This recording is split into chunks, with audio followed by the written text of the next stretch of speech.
Okay, so this story broke last night, and of course it will deal with InfoSec, information security, how to deal with whistleblowers, and just some basic common sense tips that journalists should use. And of course we are talking about the first ever whistleblower that's being persecuted by Donald Trump. In this video we're going to give you the full story and the full rundown of exactly what happened. So we have a 25-year-old NSA contractor underneath the name Reality Winners. Yes, that is her name. She worked for an NSA contractor. And just a side note here, the NSA contracts other institutions and private institutions to do a lot of their dirty work because they are exempt for Freedom of Information Act article request, public inquiries, and could do a lot of the illegal stuff that the NSA can't officially do on the books, and that's why they just have it in private contractors' hands to do their dirty work. Now, Miss Reality Winners leaked a top-secret NSA document on Russian hacking, gave it to the Intercept, which published the documents and wrote an article entitled Top Secret NSA Report Details Russian Hacking Effort Days Before the 2016 Presidential Election. Now, obviously, this leak was politically motivated because if you look at Reality Summer's Twitter feed, she really did not like President Donald Trump and espoused a lot of support for people like Bernie Sanders. Now, this is where the story gets really interesting because we're finding out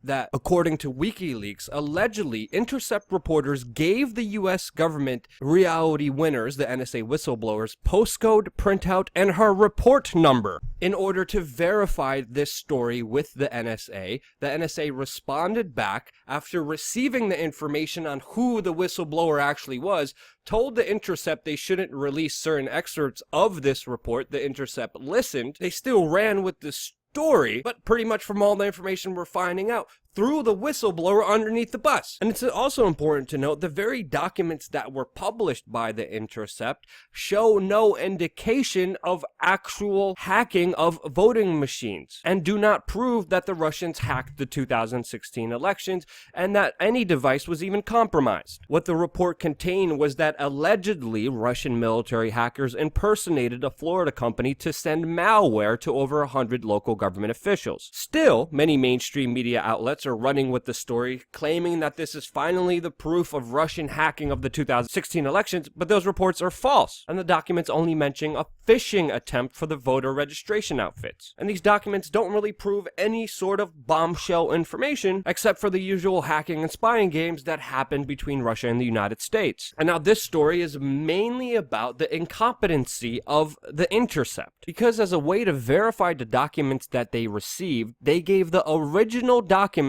that they got from Miss Reality Winners and handed them over to the NSA. The problem with giving the original documents to the NSA is that they exposed the source, because it is well known that printers have tracking codes in color printers. There's little dots and codes that you can't see on printed paper that link it to the exact time, location, device, and even sometimes the exact person who printed or scanned document. And of course, the NSA has this, and NSA contractors also have this simple tool that has been around since 1983. This, of course, has pissed off the whistleblower community, even striking WikiLeaks to offer a $10,000 reward for information leading to the public exposure and termination of this reporter. The leaks aren't really that significant, and the Intercept just sent a person to jail for their lazy incompetence that could have been handled a lot more professionally. I mean, even I know to do this, which is even leading many people online to speculate that this was a complete psyop. Now, when it comes to Reality Winners, many people like Julian Assange are saying she is a young, courageous woman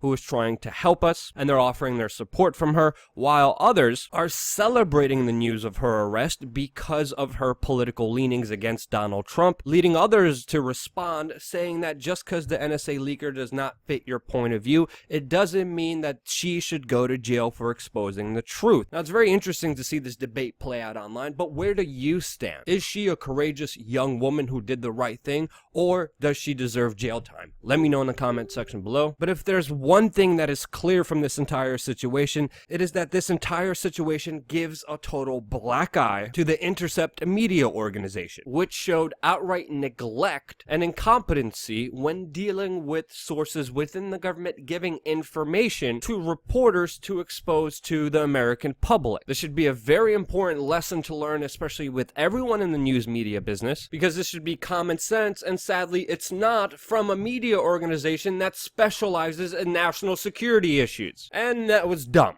But stay tuned for more real independent media here on WeAreChange.org. If you want to see our operation grow and expand, please go to WeAreChange.org/donate. Your donations, whether through mail, Bitcoin, or PayPal, mean the world to us, and this news broadcast would not be possible without you.